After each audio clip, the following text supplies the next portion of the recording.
Bonjour, on éprouve un petit problème technique. On va juste fermer et reprendre le meeting. Ça va prendre une petite minute. Désolée, on revient.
Fait que juste partager ton écran.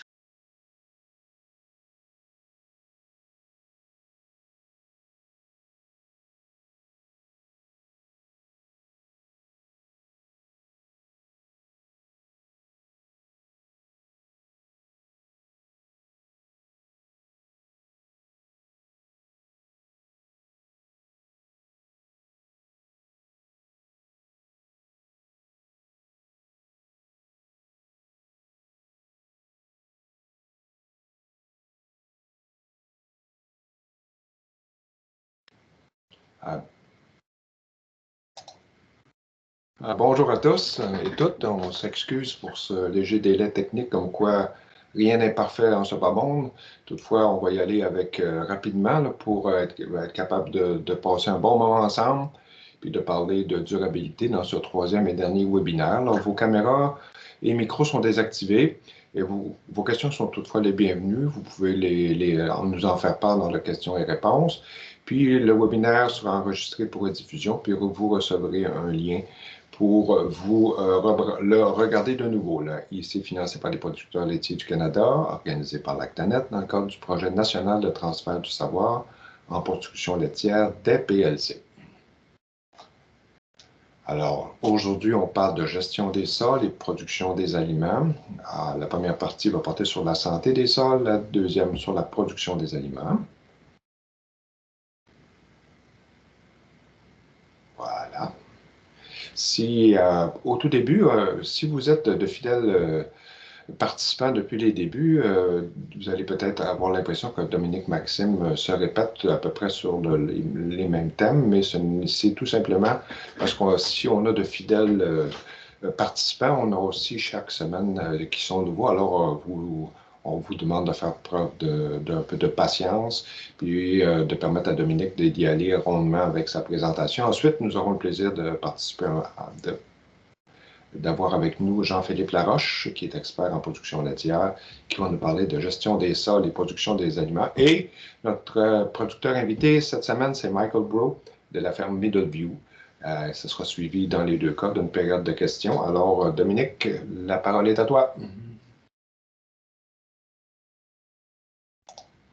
Merci Pierre. Donc voilà, alors pour ceux qui n'ont pas pu assister à une ou voir les deux précédents webinaires, c'était un propos introductif sur la durabilité. Donc lorsque l'on s'intéresse à l'environnement en production agricole, on est généralement amené à évaluer comment les activités vont causer certains impacts ou à l'inverse, comment de meilleures pratiques vont pouvoir réduire ces impacts. Et il en est de même finalement lorsque l'on s'intéresse à des enjeux ou des contributions de dimension économique ou également sociale. Alors, ce n'est pas l'objet de ce webinaire et de ce dernier webinaire de parler de l'ensemble de ces enjeux-là, quand bien même ils peuvent concerner ou impliquer les producteurs laitiers eux-mêmes, mais également collectivement ou les parties prenantes également, comme leurs employés, leurs fournisseurs, leurs clients, voire au final toute la société qui est nourrie grâce aux produits alimentaires. Bon, d'abord parce qu'on n'aurait pas le temps d'adresser tout ça lors de ces webinaires. Mais aussi parce qu'il est encore impossible de nos jours de mettre, je dirais, tout ça en équation pour trouver l'équilibre recherché ou la recette miracle. Car la durabilité, au final, c'est une notion qui englobe ces trois dimensions, donc toutes sortes de choses, et selon la perspective que l'on considère, aussi bien selon qui en parle ou à qui on en parle, les choses divergent. Donc, être durable, finalement, c'est trouver l'équilibre ou faire les meilleurs compromis entre ces aspects qui touchent à l'environnement, au social, sociétal et à la dimension économique.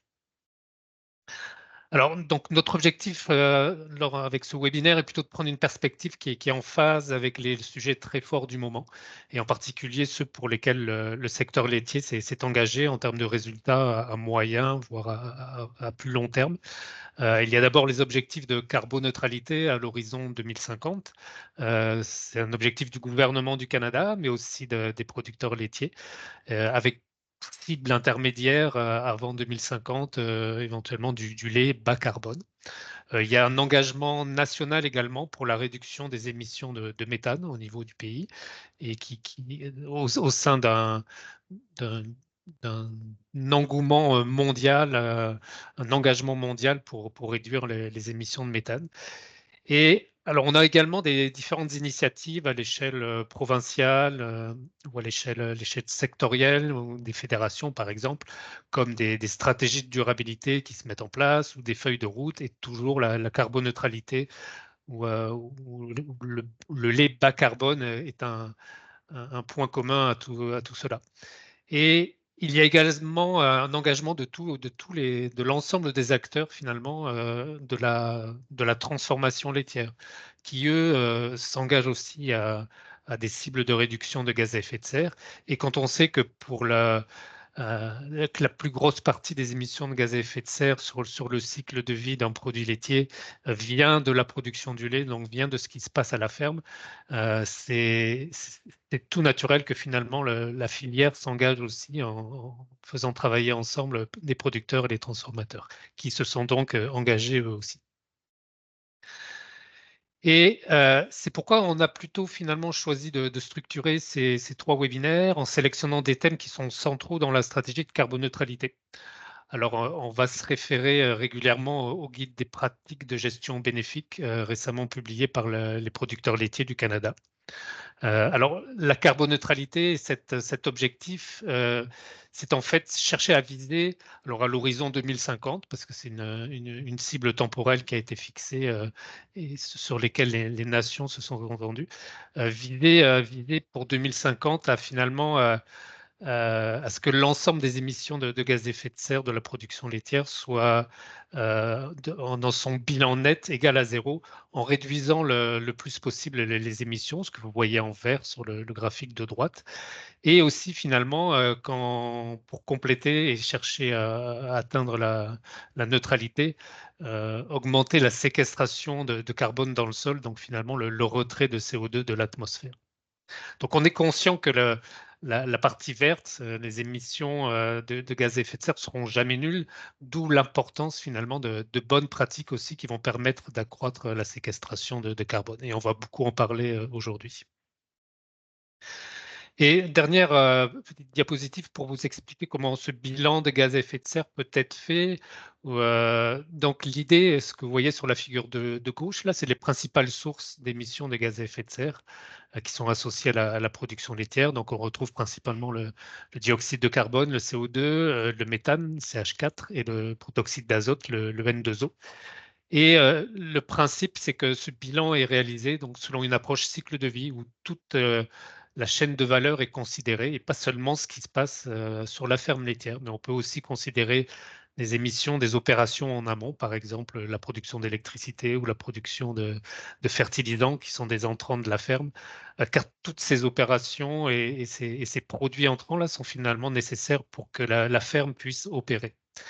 Et vous voyez au centre les activités les activités de la ferme au centre de la figure là qui montre entre autres au-delà des émissions des flèches qui partent vers le haut là, mais le potentiel de séquestration de carbone qui vient aussi, qui est pris en compte dans ce bilan-là, à travers des prairies qui peuvent être cultivées ou de toutes les plantes pérennes ou de la biomasse ligneuse à travers d'arbres ou de haies là, qui sont installés, qui sont un levier important pour permettre d'atteindre la carboneutralité, car elle vient s'ajouter finalement en négatif à la réduction des émissions.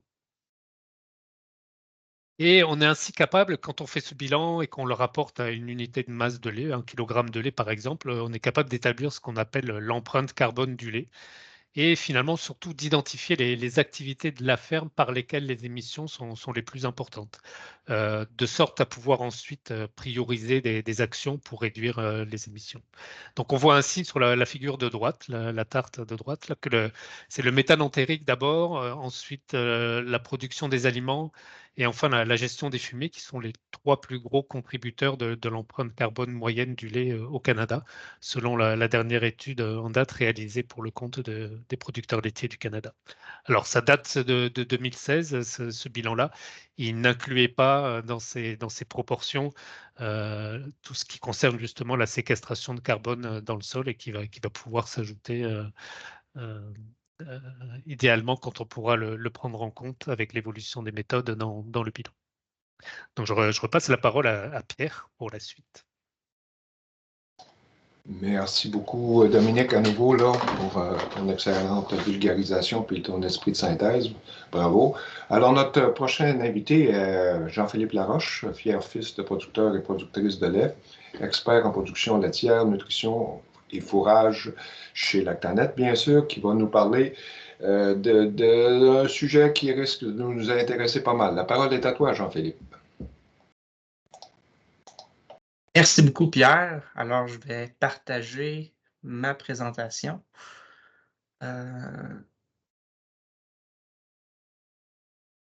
Parfait, donc ça devrait fonctionner. Si ce n'est pas le cas, vous me le direz. Donc, ça me fait plaisir d'être ici aujourd'hui pour vous parler de la gestion des sols et de la production des aliments, et plus spécifiquement sur comment ces aspects-là de la ferme influencent le bilan carbone, mais le bilan environnemental aussi. Et surtout, quelle stratégie à laquelle on peut penser pour améliorer ce bilan environnemental-là.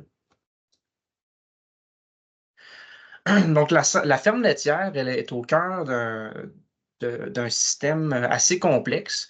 Donc, évidemment, à l'intérieur de la ferme, on va avoir un élevage qui va produire des déjections animales.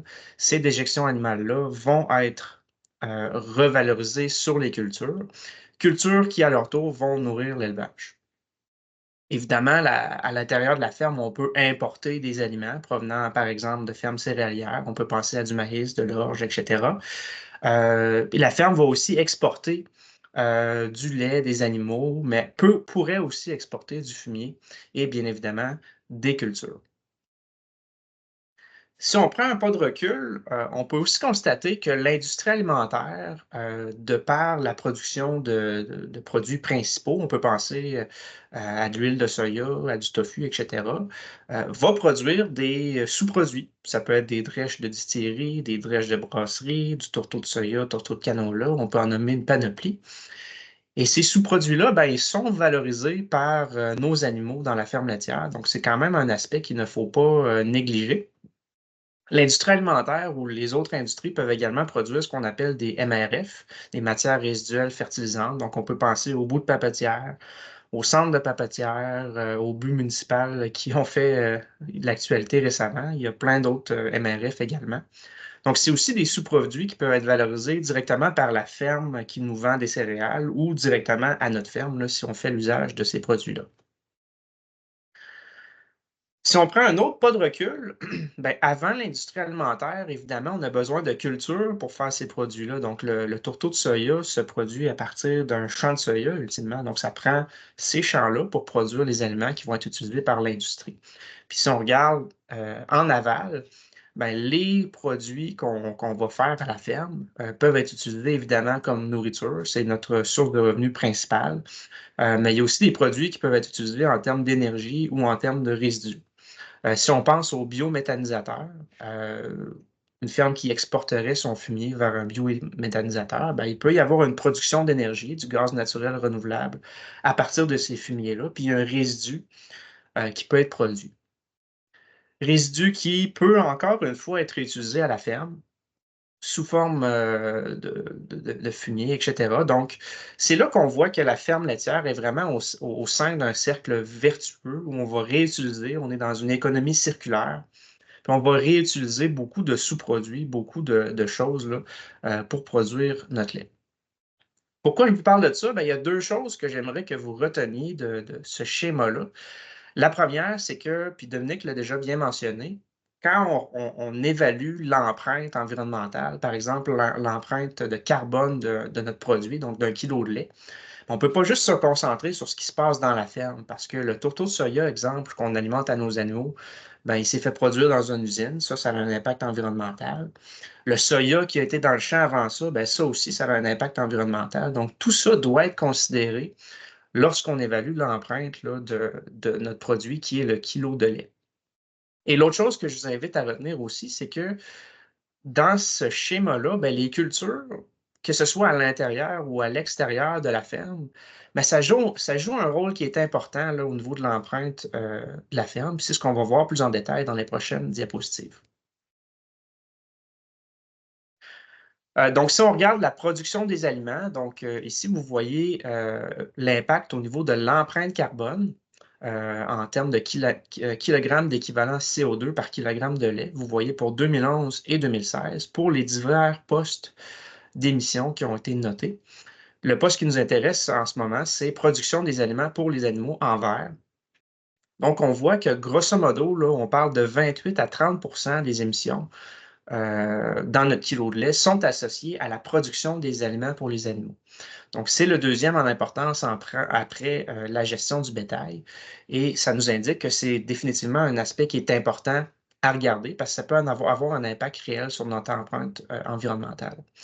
Au niveau des gaz à effet de serre, on va principalement noter trois postes d'émissions, trois types d'émissions qui sont très importantes dans la production des aliments pour les animaux, à commencer par le protoxyde d'azote en provenance des sols, le gaz carbonique qui provient du diesel qu'on met dans la machinerie, souvent, et les gaz à effet de serre qui sont associés à la production des fertilisants. Si on regarde maintenant un autre indicateur environnemental au niveau de la consommation de l'eau, là, on voit que la production des aliments pour les animaux, bien, ça représente la grande majorité de cette consommation d'eau-là par kilogramme de lait. De mémoire, je pense qu'on parle de 75 %, donc c'est quand même majeur. Il faut savoir que dans cette quantité d'eau-là qui est consommée par kilo de lait pour la production des aliments pour les animaux, on compte également l'eau de pluie qui va tomber sur les champs. Donc, évidemment, on a besoin d'eau pour produire nos cultures. Puis ça montre que notre système, évidemment, est dépendant de l'eau pour qu'on puisse là, produire nos fourrages, produire notre maïs, etc. et ultimement produire du lait. Donc, non seulement on dépend de la disponibilité de l'eau, mais aussi de la qualité de l'eau. Puis à travers le Canada, c'est très variable les enjeux au niveau de l'eau qu'on peut retrouver. Au Québec, c'est certain qu'on parle souvent d'abondance, mais pour vous donner une anecdote personnelle, ben, en fait, pas personnelle, mais dans la municipalité d'où je viens, Saint-Antoine-de-Tilly, c'est une municipalité qui est déjà en manque d'eau et ça crée beaucoup d'enjeux pour essayer de trouver des sources d'eau et tout ça. Donc, c'est vraiment un problème qu'on peut déjà constater au Québec. Puis, avec les changements climatiques, là, c'est peut-être quelque chose qui peut s'amplifier également dans le futur. Maintenant, si on passe à l'utilisation des terres, évidemment, je pense que je vais surprendre personne en disant que la production des aliments pour nos vaches, c'est ce qui occupe le plus d'espace. Donc, la ferme, la fosse à fumier, c'est pas ce qui va prendre le plus de place. Donc ça, ce que ça nous dit, c'est que moi, je vois ça comme une opportunité. Donc, on a beaucoup de terre pour produire nos fourrages, notre maïs, etc. Donc, on a l'opportunité d'aller influencer la santé des sols en améliorant les propriétés physico-chimiques et biologiques, puis aussi en améliorant la quantité de carbone dans les sols. On va parler de séquestration tantôt. Donc, moi, je vois ça comme une super belle opportunité. Aussi une opportunité au niveau de la biodiversité parce que ces hectares-là, ils sont couverts de plantes, ils sont couverts des fois de brisements, de cours d'eau, etc. Donc, c'est clairement un support pour la biodiversité et on peut adopter des stratégies pour améliorer cette biodiversité-là. Si on rentre un peu plus en détail dans la production des aliments, vous avez vu cette figure-là tantôt présentée par Dominique. Vous voyez qu'on a 22% des émissions de carbone ou d'équivalent CO2 qui sont associées à la production des aliments sur place, donc à l'intérieur de la ferme. Et on a un 6% qui est associé à la production des aliments achetés. Donc, on parle du tourteau de soya acheté, de la moulée, peu importe. On a 6%. Si on regarde au niveau des quantités de matière sèche de ces aliments-là par kilogramme de lait corrigé pour le gras et la protéine, on voit qu'en 2011, ça prenait 0,72 kg d'aliments en matière sèche produits sur place pour produire 1 kg de lait et 0,28 d'aliments achetés pour produire 1 kg de lait. Donc, évidemment, puis ça non plus, je ne pense pas vous apprendre grand-chose, il y a beaucoup des aliments de la ration qu'on produit sur place, principalement les fourrages. Ce qu'on voit, c'est qu'en 2016, au lieu de prendre 1 kg pour produire 1 kg de lait, on avait juste besoin de 0,98 kg d'aliments. Donc ça veut dire qu'on a amélioré notre efficience alimentaire. On est capable de produire la même quantité de lait avec moins d'aliments. Puis ça, ben, ça a un impact positif sur le bilan environnemental parce que ça veut dire moins de CO2, moins d'eau, moins d'utilisation des terres, par exemple. Si on creuse encore plus en détail, ici, on a voulu vous représenter l'impact en termes d'équivalent CO2 par unité d'énergie. Ici, les unités qui ont été prises, c'est les mégajoules. Donc, c'est un peu similaire là, à ce qu'on pourrait, quand on parle de mégacalories, il y a juste un petit facteur de conversion, mais ça veut dire essentiellement la même chose. Donc, ce que vous voyez, c'est que, bon, on a la luzerne, qui est une plante fourragère pérenne, et on a différents types de plantes annuelles, de l'avoine, en passant par le blé, l'orge et le maïs. En passant, la luzerne, vous avez tout de suite pensé à la protéine, puis effectivement, c'est vrai, c'est un aliment protéique, mais il y a aussi une part non négligeable d'énergie dans cet aliment-là, donc c'est pour ça qu'on l'a mis ici. Ce que vous pouvez constater, c'est que premièrement, quand on compare notre luzerne, notre plante fourragère pérenne, au reste des aliments, ben, l'impact au niveau du bilan carbone est jusqu'à 3 fois plus bas pour les plantes pérennes. Donc, c'est définitivement intéressant cet aspect-là. Et quand on regarde des plantes annuelles, si on compare l'avoine avec le maïs, ben, on peut avoir une variation du simple au double. Donc, il y a des plantes annuelles qui ont un impact environnemental moindre que les autres. Maintenant, si on passe à la protéine, donc on peut aussi comparer 2 aliments protéiques et voir l'impact par gramme de protéines brutes qui est apporté. Ici, on a voulu comparer la luzerne au tourteau de canola. On n'avait pas l'information sur le tourteau de soya. Mais ce qu'on peut constater, c'est que l'empreinte carbone est 2 fois plus basse pour la luzerne versus le tourteau de canola. Donc, encore une fois, pourquoi je vous montre ça? Ben, on voit clairement dans ces 2 dernières diapositives-là que l'utilisation des fourrages comparativement aux autres aliments traditionnellement utilisés dans nos rations, ben, l'empreinte environnementale de ces fourrages-là, elle est beaucoup plus faible. Donc, c'est définitivement intéressant de ce point de vue-là. Donc, ce que ça veut dire, c'est que si on peut mettre plus de fourrage dans la ration, on va diminuer la proportion ou la quantité des émissions associées à la production des aliments. Il ne faut pas oublier, par contre, qu'en contrepartie, avoir plus de fourrage dans la ration, ça peut entraîner une augmentation du méthane entérique. Donc, c'est pour ça que c'est plus complexe que juste dire des stratégies comme ça. C'est important de voir l'effet de ces stratégies-là sur le total de la ferme. On va creuser encore un petit peu plus loin. On va aller voir au niveau des fourrages, qu'est-ce qui crée les émissions d'équivalent CO2 dans nos fourrages. Et ici, vous avez le maïs fourragé à votre gauche et l'ensilage de fléole luzerne, 30% de luzerne, et fléole trèfle à 70%. Donc, c'est une moyenne des deux. Ce qu'on peut voir dans les deux types de fourrage, c'est que le contributeur majeur au niveau de l'empreinte carbone, ou de l'empreinte d'équivalent CO2, c'est le protoxyde d'azote des sols. Donc, on parle d'un 45 là, qui est en provenance de cet aspect-là. Ensuite de ça, on va avoir le dioxyde de carbone qui est associé à la machinerie. Et c'est vraiment particulièrement à la récolte que les émissions vont se faire. Donc, on le sait quand on fait des fourrages, là, il y a plusieurs opérations de récolte, la fauche, le fanage, le raclage, le pressage, ça peut être l'ensilage. Donc, il y a beaucoup d'opérations et ça contribue pour 25 du total des émissions là, par kilogramme de matière sèche des fourrages. Finalement, ben, il faut aussi considérer les gaz à effet de serre qui proviennent de l'approvisionnement en engrais minéraux. Donc, on parle d'un 14 là, environ dans les deux cas. L'autre chose aussi que je veux vous mentionner avant de passer à la prochaine diapositive, c'est que, ben, sans trop de surprise, les ensilages de plantes fourragères pérennes ou les plantes fourragères pérennes vont émettre moins d'équivalent CO2 par kilogramme de matière sèche que le maïs fourragé. L'autre chose qui est intéressante aussi que je veux vous mentionner avant de passer à la prochaine diapositive, c'est que quand vous regardez ces graphiques-là, on ne voit pas la séquestration du carbone et c'est totalement voulu parce que ben, la séquestration du carbone va varier énormément d'une ferme à l'autre, d'un champ à l'autre, puis on ne peut pas supposer qu'à chaque fois qu'on met une plante fourragère pérenne, qu'il va y avoir de la séquestration du carbone. Pourquoi? Ben, parce que si on met une plante fourragère pérenne dans un champ qui est déjà très riche en carbone, ben, le carbone va peut-être simplement se maintenir dans le temps. Tandis que si on vient mettre un maïs dans ce champ-là, ben là, le carbone va baisser.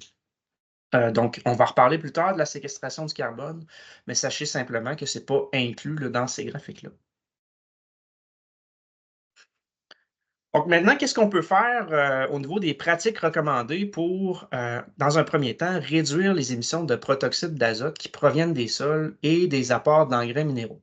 Vous connaissez probablement tous le principe des 4B qui dit de mettre la bonne source de fertilisant au bon moment, au bon endroit et la bonne dose. Donc ça, c'est un concept qui revient beaucoup dans les prochaines actions que je vais vous donner.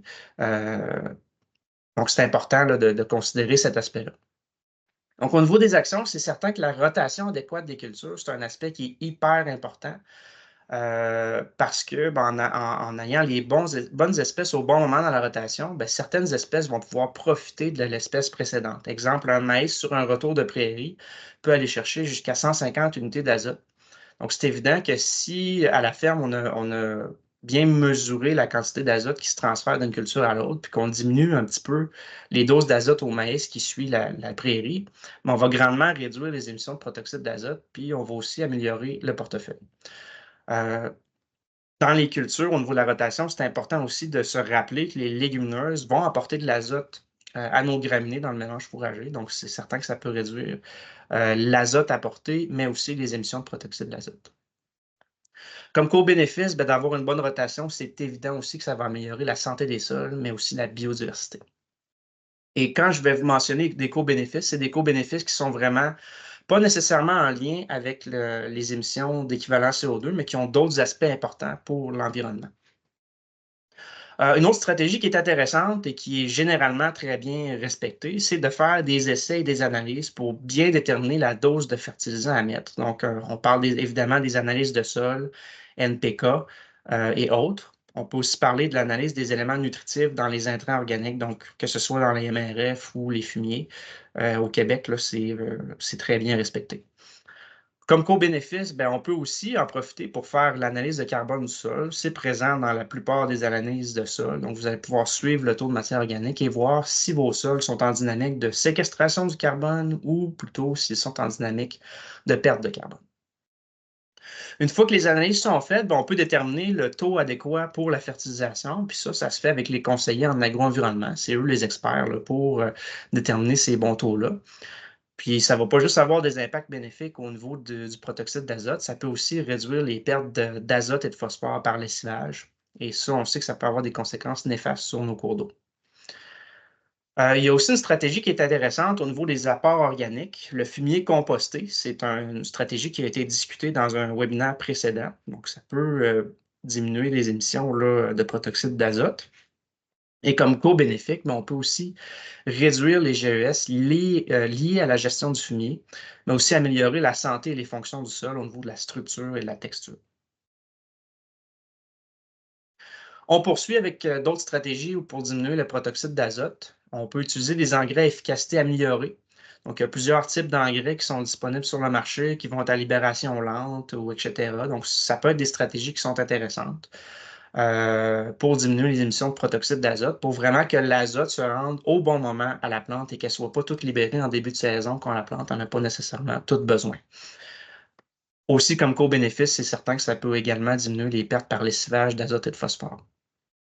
On veut aussi que l'application se fasse au bon moment, on en a parlé tantôt, donc on peut parler d'application fractionnée, on peut parler d'incorporation rapide des lisiers et fumiers, donc on parle idéalement en 24 heures, 48 heures au maximum. Donc ça aussi, c'est super important pour réduire les émissions de protoxyde d'azote et encore une fois, ça peut avoir des impacts au niveau du lessivage. Finalement, l'agriculture de précision, c'est une autre stratégie qui peut être intéressante, avec comme co-bénéfice de réduire l'utilisation de la machinerie et la consommation de carburant.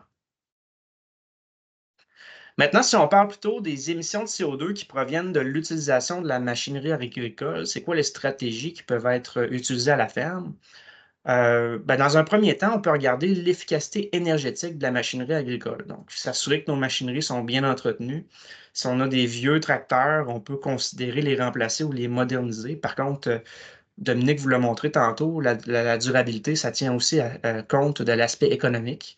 Donc, si ça vous met dans le trouble d'acheter un nouveau tracteur, c'est pas durable. Donc, c'est un élément là, à tenir en compte également.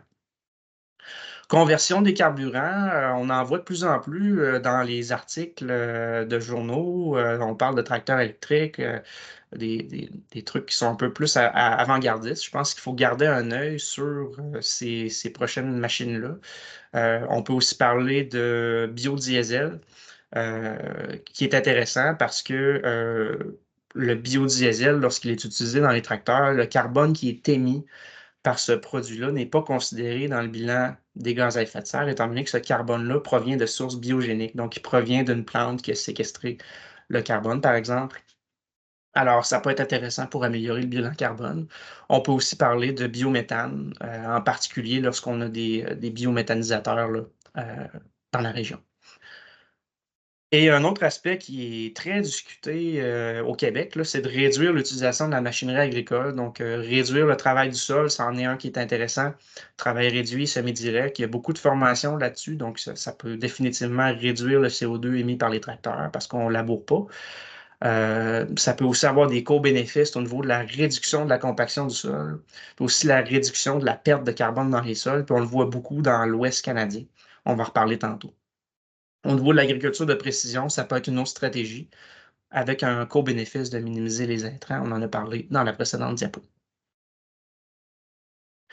Maintenant, on va passer à la deuxième partie de la présentation qui touche plus la gestion des terres. Donc, quand on prend une décision en matière de gestion des terres, exemple, décider d'implanter des cultures de couverture, il y a toutes sortes d'autres choses qui peuvent rentrer là-dedans. Mais vous allez affecter directement ou indirectement plusieurs choses. Donc, vous allez affecter les propriétés du sol, la santé du sol, et vous allez affecter aussi les espèces qui vivent dans votre sol ou sur votre sol et les habitats. Puis, ça peut être des impacts positifs comme ça peut être des impacts négatifs. Donc, si on regarde les propriétés et la santé du sol, on peut parler d'un impact sur le potentiel de production, le potentiel de séquestration de carbone, le potentiel de purification de l'eau, de régulation de l'eau douce. Puis on peut aussi parler de la stabilité du sol puis sa résistance à l'érosion. Et quand on parle des espèces, c'est ça, on parle de la biodiversité surtout, que ce soit en surface ou sous la surface du sol. Puis on parle aussi de fonctions diversifiées des espèces. Les points que je viens de vous nommer, là, si on résume ça sous un terme, là, on parle de services écosystémiques. Donc, vous en avez certainement entendu parler, entre autres par Marie-Noëlle Thivierge, qui en parle souvent. Donc, nos cultures ont le potentiel d'avoir des services écosystémiques qui vont contribuer à la résilience globale face à un climat plus chaud et plus sec, mais aussi aux événements extrêmes. Ça va contribuer également à la qualité des écosystèmes, puis aussi au bien-être humain, donc en assurant un approvisionnement puis la sécurité alimentaire. Donc, quand on fait des changements au niveau de la gestion des terres, que ce soit en termes de couverture du sol, d'utilisation des terres ou de l'intensité d'utilisation des terres, ben, ça va entraîner une amélioration ou une détérioration des services écosystémiques. Puis on va voir quelques stratégies par la suite qui vont pouvoir améliorer les services écosystémiques. On va commencer par parler du carbone dans le sol. C'est un sujet qui est très chaud, sans vouloir faire de jeu de mots. Donc, ici, c'est une carte qui est vraiment intéressante, qui a été produite par Agriculture et Agroalimentaire Canada. Et vous voyez la variation de la teneur en carbone organique du sol en kilogrammes par hectare par année en 2016. Quand c'est vert, ça veut dire qu'il y a une diminution importante du stock de carbone dans le sol. Donc, autrement dit, vos sols émettent du carbone. Et quand c'est en brun, ben, c'est qu'il y a une augmentation importante de carbone. Et là, on parle de séquestration de carbone. Ce qu'on peut constater, c'est que dans les prairies, ben, eux autres sont en dynamique de séquestration du carbone quand même importante.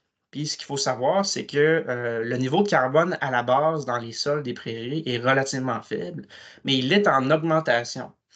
Pourquoi? Ben, parce que les producteurs de l'Ouest, ils ont beaucoup adopté la réduction de l'intensité du travail du sol dans les dernières années, puis ils ont aussi beaucoup réduit les superficies qui étaient en jachère.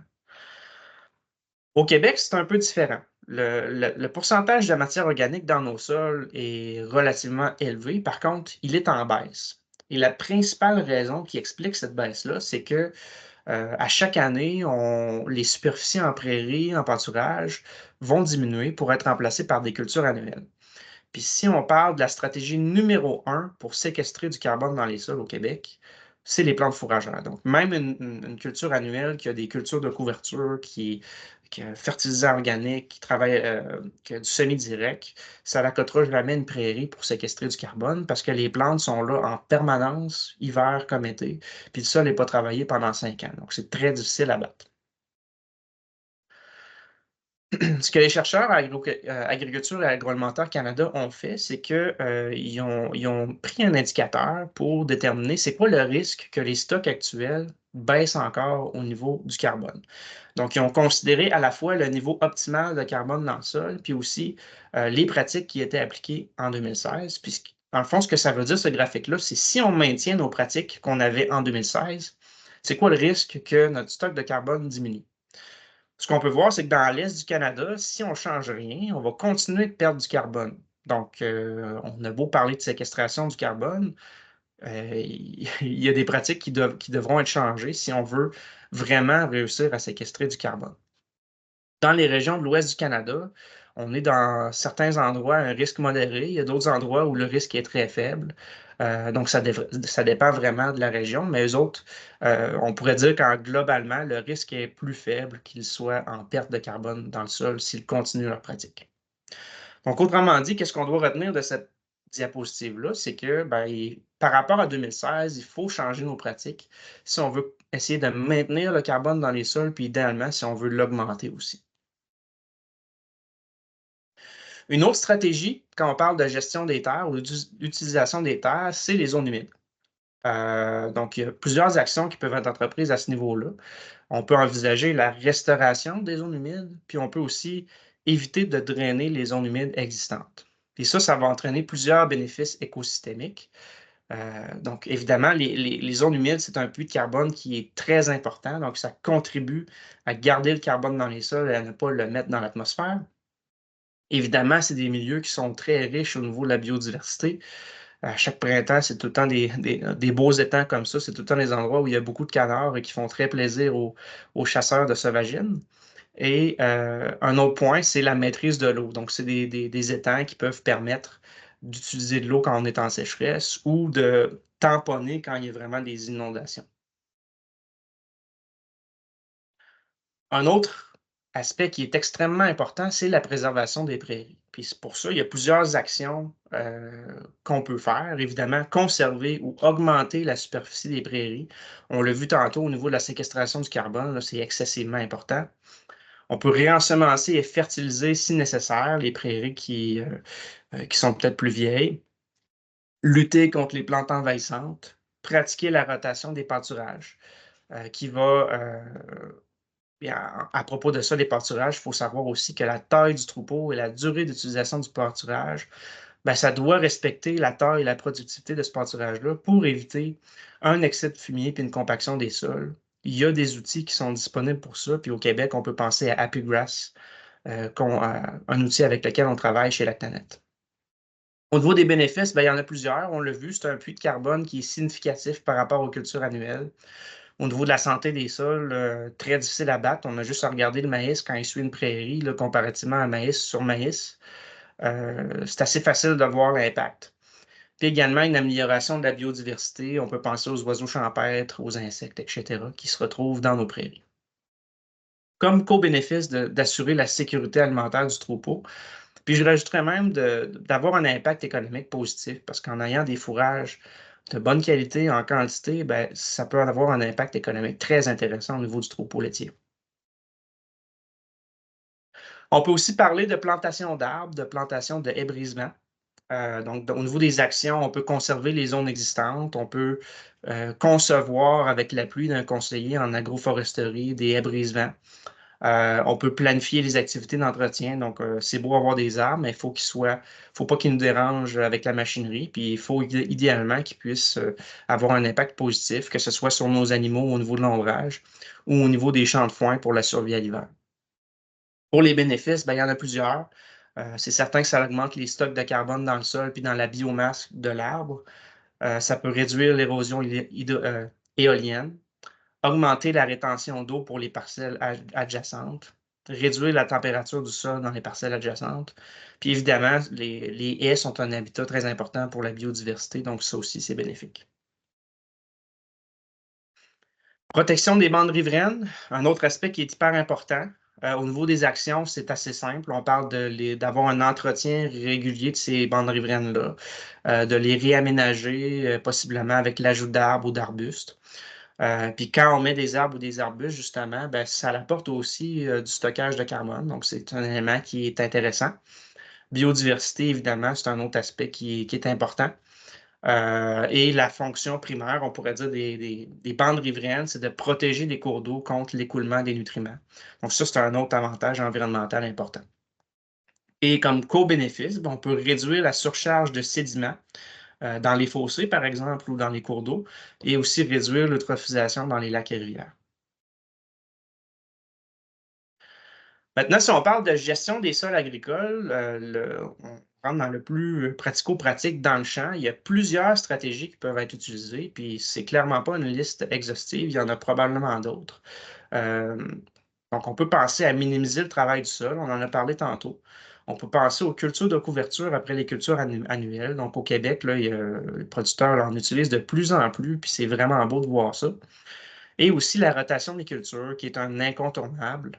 Puis c'est encore mieux quand on a des plantes pérennes et des légumineuses dans cette rotation-là. Au niveau des bénéfices, réduction de la compaction des sols, réduction des pertes de carbone du sol et possiblement du stockage de carbone dans les sols, économie de carburant, on fait surtout référence ici à diminuer le travail du sol, contrôle de l'érosion, santé des sols et optimisation des apports en nutriments. Donc, j'espère qu'avec la présentation que vous venez d'avoir de mon côté, ben, j'essaie de vous donner une vue d'ensemble des meilleures pratiques de gestion qui touchent à la production des aliments pour les animaux, mais aussi à la gestion des terres. Si vous voulez en savoir plus, évidemment, il y a le guide des bonnes pratiques là, qui a été publié par les producteurs de lait du Canada, que vous voyez en haut à droite. Je vous invite à aller le consulter. C'est important, par contre, de se rappeler que chaque ferme est unique. Donc, une stratégie A pourrait ne pas être intéressante pour la ferme X, mais pourrait être très intéressante pour la ferme Y. Donc, c'est vraiment important de bien connaître c'est quoi vos besoins à la ferme, de bien analyser votre sol, par exemple, c'est quoi vos intrants, etc., pour déterminer la meilleure stratégie à adopter dans votre situation. Et le point le plus important que je tiens à vous mentionner, c'est que vous n'êtes pas seul dans tout ça. Il y a des conseillers en agro-environnement, entre autres, qui sont un très bon soutien pour vous aider à cheminer dans ces solutions-là. On peut parler d'analyse de sol pour l'interprétation des données, des conseils sur la gestion des champs. Donc, n'hésitez pas à faire appel à ces ressources-là, elles sont là pour vous aider. Et je vous laisse en disant que un des points qui est majeur dans ce qu'on a vu, c'est que la gestion des terres, c'est vraiment essentiel à la conservation ou à l'amélioration de la santé des sols. puis la sécurité alimentaire de votre troupeau. Puis une des stratégies cruciales, c'est de maintenir ou voire d'augmenter les superficies en prairie ou en culture pérenne pour aller chercher une séquestration de carbone. Donc sur ce, je vous remercie. Puis si jamais vous avez des questions, ça va me faire plaisir de répondre. Oui, bien sûr, mais malheureusement, le temps file, cher Jean-Philippe, et on invite les gens comme Emmanuel qui t'ont posé une question sur les questions et réponses. On t'invite à leur répondre directement parce Parfait. malheureusement, on va manquer un petit peu de temps, puis on voudrait avoir la chance aussi d'entendre Michael Bro. Fait que merci beaucoup pour ta présentation, c'était très intéressant. Alors, Michael exploite une ferme laitière à Saint-Georges de Clarenceville. Et après la présentation de sa ferme sur la vidéo, il va avoir comme vous le voyez à l'écran, il va avoir une entrevue avec Diane Lequin, agronome puis conseillère stratégique chez Lactanet. Ils vont parler à la fois de son entreprise et des bonnes pratiques à introduire sur l'entreprise. Alors, Télésino, comme on disait dans le temps, on laisse aller la caméra.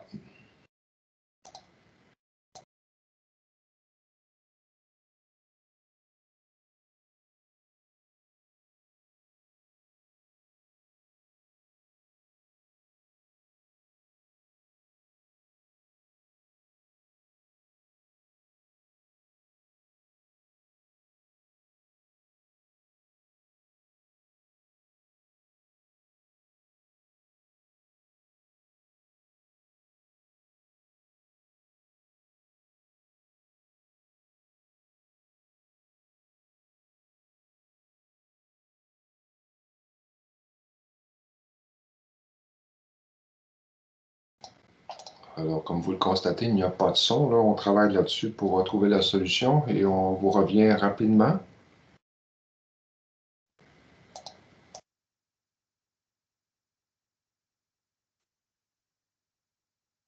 De compost. Le compost, on le mélange.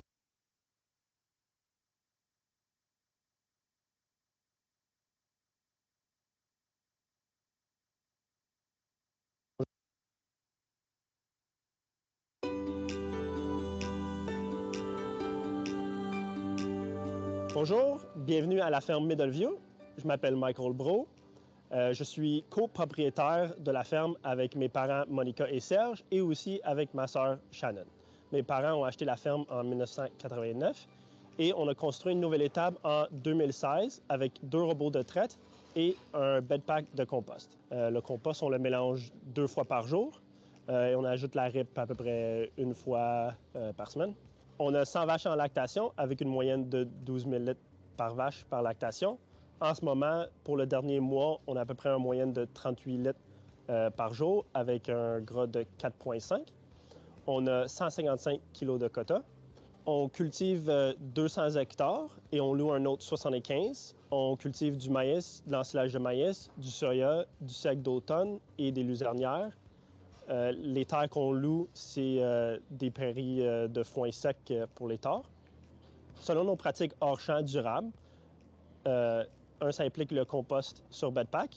Le confort des vaches est vraiment au maximum. Les vaches sont très bien, sont tranquilles.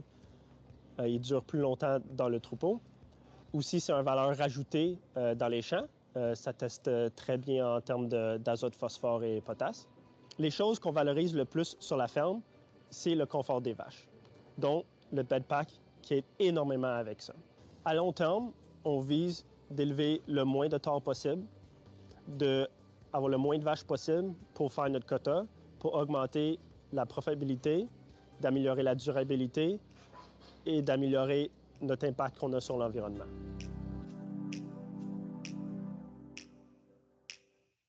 Bonjour, je m'appelle Diane Lequin, conseillère stratégique chez Lactanet. Je travaille avec la ferme Middleview pour leur offrir des services conseils en alimentation puis en régie depuis juin 2020. Alors, c'est avec plaisir que je vous présente Michael Bro. Bonjour, Michael. Bonjour. Peux-tu nous décrire, Michael, les rotations que vous pratiquez à la ferme? Oui, alors une rotation normale, c'est maïs grain, maïs d'ensilage, soya, sec d'automne. Alors ça, c'est une rotation normale. Et aussi, dans certains champs, il va y avoir la rotation de les luzernières. Alors, c'est pas considéré comme dans notre rotation normale parce que ce n'est pas tous les champs qui vont aller en luzerne. On vise principalement les champs qui sont proches de la ferme pour faciliter quand on fait de l'ensilage. Alors, quel défi ça vous amène, ce type de rotation-là? Puis comment vous avez fait face à ces défis-là? Je dirais le plus gros défi, c'est qu'il faut tout le temps un certain montant d'ensilage de maïs pour combler les besoins des vaches. Même chose avec l'ensilage de foin. Aussi, on fait l'ensilage de maïs pour mon frère qui a la ferme à côté. Alors c'est plus de terre dédiée à vraiment juste à nourrir les vaches. Une chose qui nous a beaucoup aidé avec ce défi-là, c'est l'année passée, on a acheté une nouvelle terre, pas tout à fait sans âge. Alors ça nous donne plus de possibilités de vraiment faire la rotation qu'on cherche.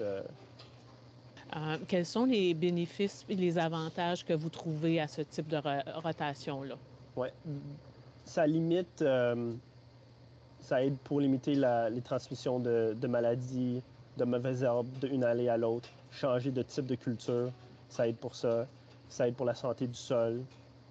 Plus que tu prends soin de ton sol, plus que ton matière organique va monter. Et c'est ça vraiment qui pousse le rendement. Aussi, pour le seigle d'automne, ça change le temps où on va travailler dans le champ. Alors, le seigle est semé à l'automne. Ça fait moins d'ouvrage le printemps. Aussi, le récolte se fait dans un temps différent. C'est fin juillet, début août. Alors, ça change. Ça fait moins de travail au printemps et à l'automne. Ça l'équilibre davantage le travail au cours de l'été. Oui. Aussi pour le seigle d'automne, à cause que c'est récolté plus tôt dans l'année. Le but initial qu'on avait pour ça, c'est que ça va nous permettre d'avoir plus de temps pour si on veut faire des travaux dans le champ, comme faire du drainage, faire du nivelage. Alors ça nous donne plus de temps pour faire ça. Est-ce que tu voudrais nous parler du contexte qui a emmené votre entreprise à améliorer ses pratiques au champ? Alors moi et mon père, on avait tout le temps eu l'intérêt de mettre des cultures de couverture. C'était tout le temps quelque chose qu'on savait que c'était une bonne chose à faire. C'était quelque chose que, comme dans le fond, on voulait implanter dans notre rotation. Pour ma sœur, elle avait tout le temps eu l'intérêt de faire des brise-vents dans les champs pour combattre l'érosion et pour améliorer notre impact sur l'environnement. Une affaire que ça fait 25 ans qu'on pratique sur la ferme, c'est la cultivation en bande. Alors, on utilise une machine qui s'appelle un zone till. Dans le fond, ça prépare le sol juste en bande. Au début, c'était juste quelque chose que mon père voulait faire parce qu'il y avait beaucoup trop de roches. Alors, ça, c'était une façon de limiter ça. Mais de plus en plus, c'est quelque chose qu'on voit que c'est aussi un bénéfice pour la santé du sol. Pour le soya, on fait du semi-direct. Et là, ça fait quelques années qu'on a commencé à faire des cultures de couverture, mais c'est quelque chose que dans le futur, on veut de plus en plus d'en faire plus. Michael, c'était quoi le but principal pour adopter des cultures de couverture? Principalement, notre but dans le temps et aujourd'hui, c'est que le sol soit tout le temps couvert, principalement pour combattre l'érosion. Comme par exemple, après l'ensilage de maïs, le sol est découvert pendant très longtemps. C'est beaucoup de chances justement à avoir de l'érosion. Aussi, ça peut aider pour la compaction et pour la santé du sol. OK. Fait que l'érosion, on parle d'érosion par l'eau en particulier ou? Et aussi du vent. On est dans une région où il y a énormément de vent. De plus en plus, on a des hivers où il n'y a pas beaucoup de neige. Alors, avoir quelque chose dans le sol avec des racines qui tient le sol ensemble, ça aide beaucoup. Là. Est-ce que vous voyez d'autres bénéfices outre le contrôle de l'érosion aux cultures de couverture? Oui, ça aide pour la compaction. Dépendamment des types de cultures que tu choisis, tu peux avoir des engrais verts qui vont enrichir le sol, des cultures qui fixent l'azote dans le sol. Alors juste en général, vraiment améliorer la santé du sol, qui va aussi faire qu'on va pouvoir mettre moins d'engrais, qui sauve beaucoup d'argent et qui améliore énormément l'impact sur l'environnement. Puis j'imagine que d'un point de vue alimentaire, on peut à la limite se servir de ces cultures-là comme aliment si on est mal pris. Oui, comme après le sec d'automne, on fait une culture de pois avoine. Alors ça, c'est quelque chose qu'on est capable d'ensiler pour nourrir aux vaches. Et c'est quelque chose qui teste vraiment super bien de ce qu'on a vu dans les dernières 3 ans. Alors c'est vraiment quelque chose d'intéressant. Est-ce qu'il y a des défis auxquels vous avez été confrontés quand vous avez voulu faire des cultures de couverture? Puis, quelles sont les solutions que vous avez trouvées pour faire face à ces défis-là? Bien, on est encore un peu dans le milieu de trouver les solutions pour certaines cultures. Principalement, quelle sorte de culture choisir, ça peut être un défi. Aussi, le timing de quand le semer. Alors, un gros défi qu'on avait, c'était pour l'ensilage de maïs. On trouve que à la fin de l'année, quand on a récolté l'ensilage, c'est trop tard et souvent la culture va pas bien pousser. Et aussi, à ce moment-là, on est très occupé. On a essayé cette année, l'année passée, je dirais, de faire une couverture qu'on a mis à voler en même temps que l'engrais granulaire, avant que les rangs ferment. Mais on a eu des résultats assez mixtes. On l'a essayé dans un champ et ça n'a pas super bien été.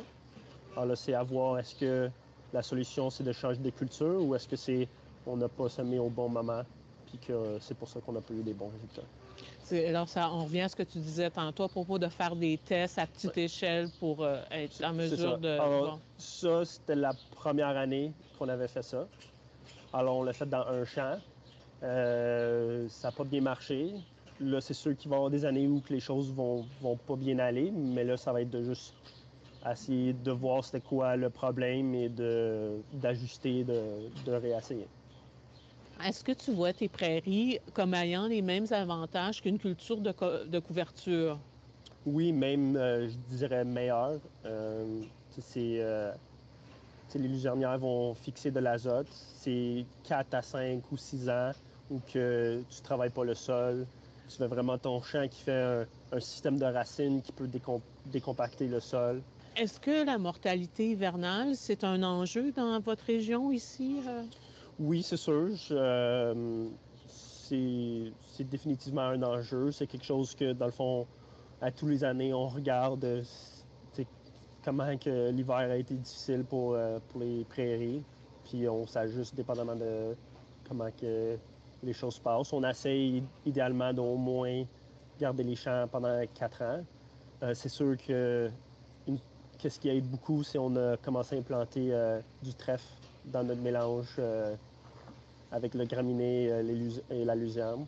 Okay. Alors, s'il y a une année où il y a beaucoup de luzernes qui passent pas l'hiver, c'est ça, mais le trèfle va comme prendre charge, puis quand même, on va avoir quand même du rendement. Ça va quand même bien tester. C'est une bonne façon de combattre ce défi-là. OK. Fait que c'est une synergie entre les différentes plantes qui font que le rendement est là. Oui, exactement. Alors, on parlait des pratiques durables de couvre-sol, de culture de couverture, de rotation des cultures. Les rendements des prairies sont bons. Comment se qualifient les rendements des autres cultures que vous cultivez? En général, c'est très bien. Le maïs grain, le maïs ensilage, on a principalement des très bons rendements. Je pense qu'on va avoir une photo qui va montrer un sommaire de nos rendements. Le seigle d'automne, on a vraiment, depuis qu'on le fait, des rendements vraiment, vraiment super. Et pour le grain et aussi pour la paille. Alors ça, c'est vraiment encourageant. Je dirais le seul faiblesse qu'on a, je dirais, c'est quand on fait le soya direct, semé direct. On a tendance à avoir moins de rendement. Alors là, c'est peut-être quelque chose que dans le futur, on va voir. Est-ce qu'on va utiliser le zone till pour faire la culture en bande avec le soya aussi? OK. Parce que dans le soya, vous n'utilisez pas la culture en bande pour le moment. C'est semi-direct. Directement. OK. Vous pratiquez le travail réduit du sol puis la culture en bande. Quels sont les bénéfices que vous allez chercher de ces pratiques-là? Bien, ça nous libère beaucoup de temps. Alors, c'est pas de travail de sol l'automne. moins de travail de sol au printemps. Aussi, c'est un travail qui est plus facile à faire pour les tracteurs. C'est moins forçant. Le zone till, c'est une machine qui, c'est pas comme labourer, c'est facile, c'est quand même rapide. Aussi, il y a moins de passage dans les champs. Alors, il y a moins de risque de compaction. Aussi, ça réduit la consommation de diesel. Alors, aussi, une économie et aussi, c'est un gain pour notre impact sur l'environnement. Alors, c'est non seulement bon pour l'environnement, c'est bon pour la rentabilité Exactement. de l'entreprise. Ouais. Est-ce que le travail réduit du sol occasionne des défis pour l'entreprise? Oui, principalement les mauvaises herbes. C'est qu'il y a moins de travail du sol, il y a plus de problèmes avec les mauvaises herbes. Outre le travail réduit, est-ce qu'il y a d'autres pratiques durables qui sont faites par l'entreprise qui sont dignes de mention? Oui, la façon qu'on sèche notre maïs. Alors, à cause qu'on fait du travail réduit du sol, on ne veut pas faire de traces quand on récolte dans les champs. Alors, pour le maïs, on va attendre que le sol soit gelé pour ensuite battre. Et à cause qu'on le fait plus tard, le maïs est un petit peu plus sec. Alors, on peut le sécher dans le silo. Alors, on le met dans le silo. Il y a 2 ventilateurs qui gèlent le maïs. Et le séchage est juste fait au printemps, quand que ça dégèle, mais ça reste dans le silo. Et qu'est-ce que ça fait aux récoltes? C'est qu'il y a beaucoup, beaucoup moins de transport. On n'a pas besoin de transporter le maïs à un plan de séchage pour le sécher et le ramener. Ça va direct dans le silo et c'est ventilé et après c'est fini. Et au niveau des champs, ça ne magane pas le sol? Non, exactement. Fait qu'on est gagnant sur 2 fronts. Oui. Quels sont les accomplissements ou les pratiques mises en place dont tu es le plus fier? Il y en a 2 principalement. Il y en a un pour mon père, que c'était de rester fidèle au semi-direct et au travail du sol en bande. Ça fait 25 ans qu'il le fait. Dans le temps, c'était pas populaire comme pratique. Alors je pense qu'il était très fier de même quand il y avait du monde qui doutait que c'était une bonne idée, il a resté fidèle. Puis là, on voit aujourd'hui que c'était une très bonne pratique. Pour moi, j'aime beaucoup, je suis très fier de comment on a rentré le sac d'automne dans notre rotation. Ça nous donne tellement de flexibilité pour travailler le sol, pour faire des cultures de couverture qu'on peut ensuite ensiler. On peut faire notre propre paille. Il y a vraiment, vraiment beaucoup de gains qu'on peut avoir avec cette culture-là. Puis, outre les gains techniques, est-ce que les gains économiques sont là? Oui, c'est sûr que souvent on regarde juste le prix par tonne du maïs grain versus le sec d'automne, on dit ah ben là ça vaut pas la peine. Mais là si tu calcules le bénéfice au sol, la paille qu'on peut récolter nous-mêmes, si tu ajoutes toutes ces choses ensemble, ben là c'est beaucoup plus intéressant. C'est durable et rentable. Exact. Vos pratiques durables de culture de sol, de travail réduit, de rotation des cultures, est-ce que ça a eu un impact sur la santé des sols? Puis si oui, comment tu le constates?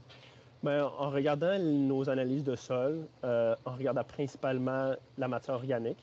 On a une terre plutôt sableuse.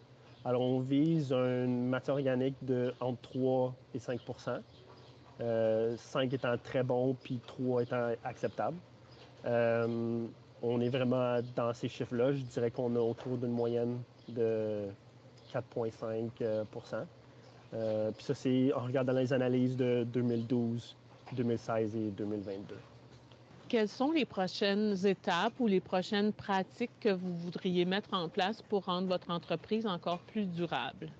On aimerait ça pousser encore plus les cultures de couverture. Essayer vraiment d'avoir le plus possible à tous les années sur le plus de champs possible. Aussi pousser sur des cultures de couverture qui vont, comme des engrais verts ou qui vont fixer de l'azote pour vraiment chercher plus de gains pour notre sol, pour améliorer la matière organique. Aussi installer des haies brise-vent. Juste pour combattre l'érosion du vent.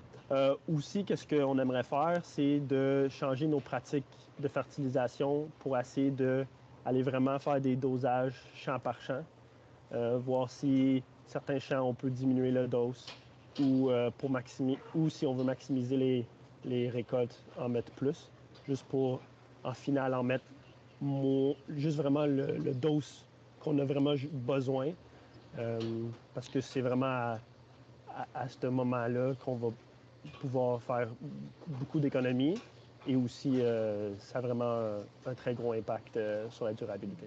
Alors, le bon dosage, du bon engrais au bon endroit. Oui. Michael, quel conseil donnerais-tu à quelqu'un qui veut mettre ces pratiques durables là, en place sur son entreprise? Je dirais de juste commencer simple, commencer par une chose à la fois. Toutes nos pratiques qu'on fait sur la ferme, on les a pas toutes commencées en même temps. C'était une chose, puis après une autre, puis après un autre. Alors, si tu veux commencer des cultures de couverture, ben, essaye-les sur un champ pour voir comment ça marche. C'est sûr, avec la façon que tu travailles le sol, ça, c'est plus difficile de faire petit, mais c'est possible de soit louer une machine ou juste faire des modifications puis faire un essai sur un champ. Juste, je pense que c'est très faisable de faire des essais sans besoin de prendre des très gros risques.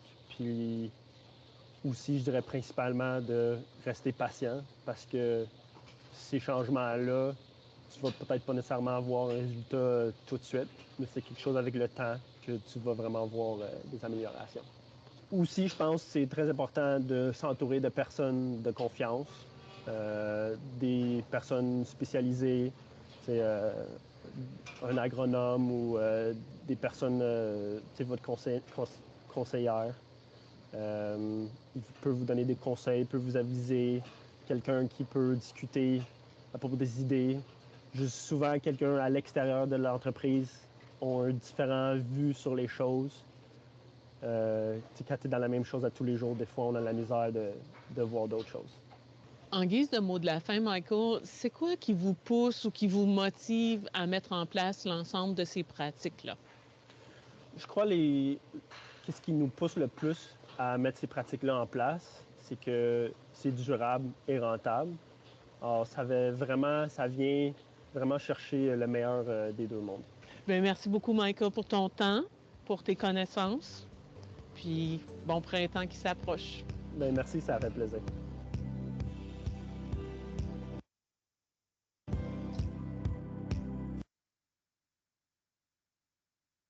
Alors, merci beaucoup à Michael qui est avec nous. On tient à le remercier très sincèrement là, pour le... Oups. Ce n'est pas grave. Alors, merci beaucoup à Michael Beau, comme je le disais, qui est présent avec nous. Il a été tellement bon d'ailleurs qu'on n'a pas de questions. Alors, on tient à te remercier, Michael, d'avoir pris le temps d'être avec nous. Puis, je tiens à te féliciter sincèrement pour tes qualités de vulgarisateur, puis son intégrité, puis l'honnêteté dans tes propos aussi.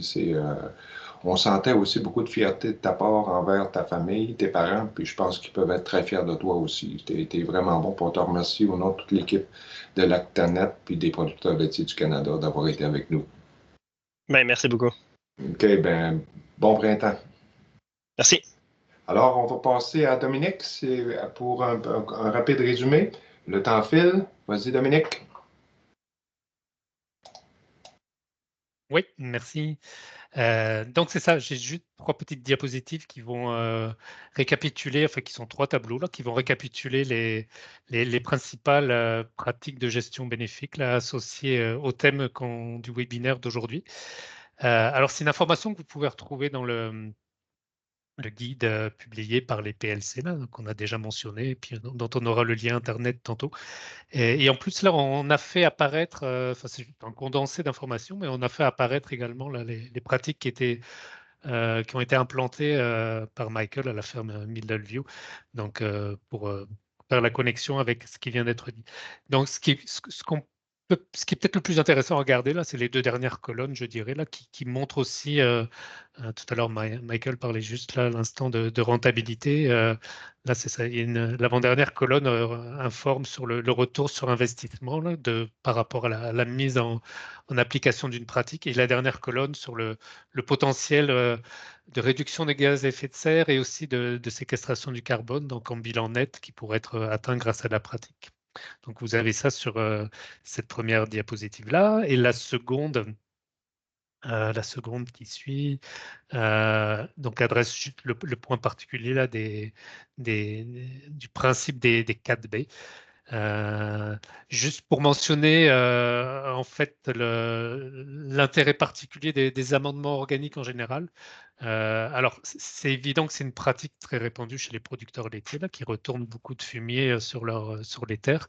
Mais en fait, il a été estimé qu'en 2022, il y avait encore 9% des fermes laitières qui n'utilisaient pas d'amendements organiques sur leur terre. Donc, il y a place à l'amélioration par rapport à ça, d'autant que le retour sur investissement est élevé et que le potentiel à réduire les GES, le bilan net est élevé également.